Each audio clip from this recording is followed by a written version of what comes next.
Hello and welcome to a Smurd video, and let me start this video by apologizing.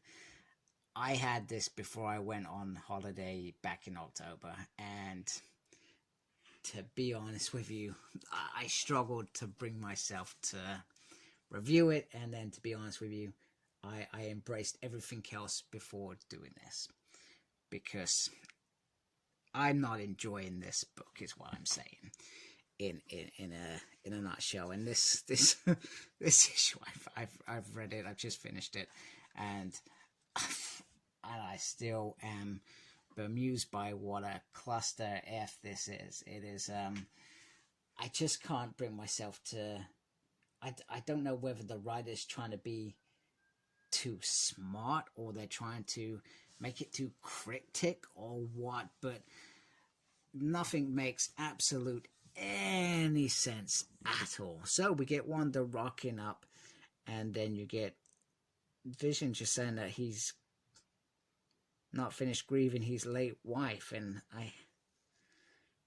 it's you. So she's bemused by what's going on. Then they're questioning whether she's some sort of, is she actually real or some sort of imposter? And then next minute, she starts. We get Northstar beating the crap out of Magneto, saying, "Don't ever threaten my husband again," which I love. I love that bit. That's pretty cool. Because I've powered up, and I don't know when he's powered up or what. I'm not generally reading the X Factor books. I do need to catch up on that at some point. So clearly something happens there. Oh, and also the Avengers are invited to dinner. So, Captain America points out, well, who would be thinking about that? Well, he's human. My husband's human. He looks like a bit like an elf there as well. Got some elf stuff going on. So this is written by Leah Williams. Lucas Wernick and David Messina are the artists. Edgar Diego is the color artist. Feces Clan Cows is on the letters, and Tom Miller is on design. Got the team here. We're so sorry for your loss. So they're trying to. All Wanda's return has done is create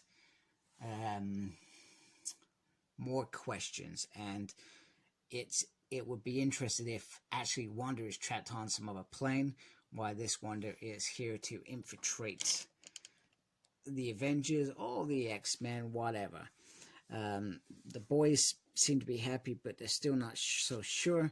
Meanwhile, Rachel tries to see what's going on with her, and it's then they start saying that her last memory upload is a very old one.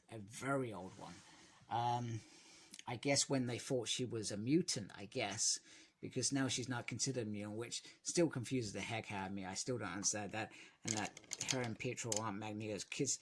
If anybody knows where I should be reading how that panned out as a follow-up story, please tell me, because it's ridiculous. Anyway, they give her some memories back, the Cliff Notes. So in other words, the bad crap. So the crap where she started losing her crap and I guess killed most of the Avengers.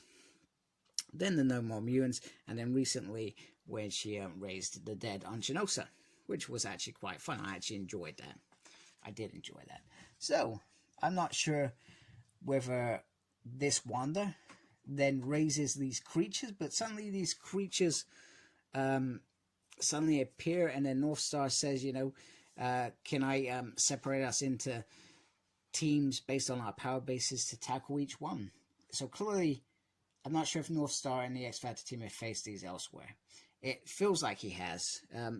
Meanwhile, Wanda stays with the boys. So, and they say, you're going to come with us. So they get going. We learn some more about Eyeball, and he can anticipate, we can see future moves before they happen, which I think is awesome. I like a bit of Eyeball. You can see everything. Sometimes things he probably doesn't want to see. So also we learn that Cinch can take powers off the Wasp, so he no longer is, I guess, restrained to mimicking or cinching to normal mutants. He can cinch to superheroes as well, which is pretty cool. And that's probably been explained before, and I probably haven't paid attention at some point in my time. Well, let's remember he was dead for a long time as well. And last time I read a Generation issue was a while back. So I think they're cracking on with it, but they can't seem to kill them. And then they're going to make their last stand, their healing, etc. And well, that's it for that part. It's then spin the wheel. You got there's a witch symbol here, and it's clock. Reminds me of Alice in Wonderland. And then we get Wanda, I guess the real Wanda. And you know, it's about the cycle of death and rebirth, and it's a little bit wishy-washy. Anyway, she soon realizes that it's chaos magic, and she's got to kill... Well, guess what? She's got to kill herself. Yeah, that's right. She's figured it out. She's figured it out. I still haven't figured it out, but she's figured it out. Yeah, it's old lady Wanda. This woman looks like she's been through the winger. Very nice. Very awesome. And she's got a white cloak. She clearly didn't want to wear red. Either that or she just wanted to confuse her younger self. Just because goodness knows why. Goodness knows why. So I'm still not sure where this Wanda is. Whether she's in the afterlife. Whether she's actually alive. And herself is trying to stop her from making some terrible mistake. And like I said, I am an issue behind. And I do have issue 4, and I will try and get that out before Christmas, so that I'm not behind anymore. But this is painful. I've not enjoyed this one bit, and I would have rather this whole trial of Magneto. It's not the trial of Magneto. It's the search for the Scarlet Witch. Why not call it that, for goodness sake? I've had enough trials of Magnetos that have actually been quality. This is not quality in my mind. I have not enjoyed this, and I wanted to do this because I thought this was a good spin-off out of the Hellfire Gala.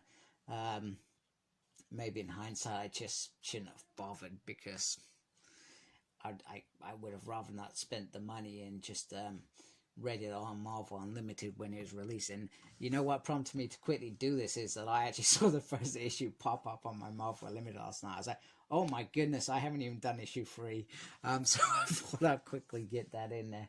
But I'll be honest with you, I'm looking forward to this to be over. Not fun at all, no direction. And you know what I would have really liked is something like the Trial of Beast and all his crimes against time, continuum, and all that stuff. But they've just washed that under the rug. Or I would have liked Bishop to be accountable for all his stuff when he was hunting Hope and he destroyed the futures and stuff, you know, stuff like that. That would have been interesting. This is not interesting at all, not enjoyable at all. This is painful. But if you disagree, please tell me you disagree, and give me what you thought of this issue, or of this series. You know, I'd be very keen to listen to you as well. Jenny, you're up. You can certainly I always like hearing your insights after you've read these issues as well. So plenty to think about, or not to think about. They've just made it. It's just half of it's not needed for this. Half this story is irrelevant. I think it's just filling in a gap. So anyway, if you like my stuff, I would really appreciate you subscribe to my channel. Make sure you look after yourself, and importantly, yeah, I've said that, look after yourself, and embrace the geekiness. Take care, folks. Goodbye.